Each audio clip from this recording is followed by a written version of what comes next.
அனைவருக்கும் வணக்கம். சற்று முன் கிடைத்த முக்கிய அறிவிப்பின்படி அரசு ஊழியர்கள் அனைவரும் பயன்பெறும் வகையில் அவர்களுக்கு முக்கியமான மகிழ்ச்சியான அறிவிப்பு ஒன்று வெளியாகியுள்ளது. இதை பத்தி தான் இந்த வீடியோல பார்க்க போறோம். வீடியோவை கடைசி வரை ஸ்கிப் பண்ணாம பாருங்க. வீடியோக்குள்ள போறதுக்கு முன்னாடி இந்த வீடியோக்கு ஒரு லைக் பட்டனை பிரஸ் பண்ணிக்கோங்க. இதுவரைக்கும் இந்த சேனலை சப்ஸ்கிரைப் பண்ணாதவங்க சப்ஸ்கிரைப் பண்ணிக்கோங்க. மத்திய அரசு ஊழியர்களின் ஊதிய கணக்கீடுகள் ஊதிய குழுவின் பரிந்துரைகளின் அடிப்படையில் நடக்கின்றன. 7வது ஊதிய குழுவின் பரிந்துரைகளின் அடிப்படையில் தற்போது சம்பளம் வழங்கப்படுகிறது. பொதுவாக 10 ஆண்டுகளுக்கு ஒருமுறை புதிய ஊதிய குழு அமைக்கப்பட்டு அதன் பரிந்துரைகள் அமலுக்கு வருகின்றன. 2014ஆம் ஆண்டு 7வது ஊதிய குழுவிற்கான அறிவிப்பு வெளிவந்தது. அதன் பரிந்துரைகள் 2016ஆம் ஆண்டு முதல் அமலுக்கு வந்தன.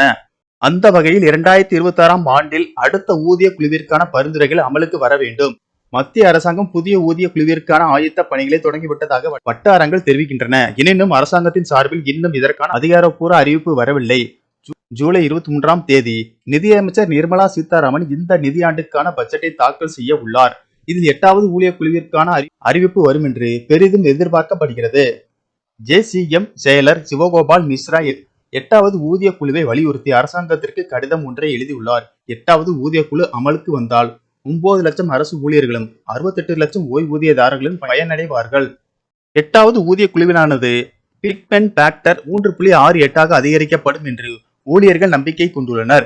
இதன் தாக்கம் நேரடியாக அடிப்படை ஊதியத்தில் இருப்பதால் இவை அதிகரிக்க வேண்டியது மிகவும் அவசியமாக கருதப்படுகின்றது. 8வது ஊதிய குழு அமைக்கப்பட்டால் மத்திய அரசு ஊழியர்களின் அடிப்படை ஊதியத்தில் மாற்றம் இருக்கும். இது தவிர ஊழியர்களின் அகவிலைப்படி வீட்டு வாடகை கொடுப்பனவு, போக்குவரத்து கொடுப்பனவு போன்ற பல்வேறு சலுகைகள் மற்றும் கொடுப்பனவுகளிலும் ஏற்றம் ஏற்படும் என்பதால் ஒட்டுமொத்த ஊதியத்தில் பம்பர் ஏற்றம் இருக்கும் என்று எதிர்பார்க்கப்படுகிறது.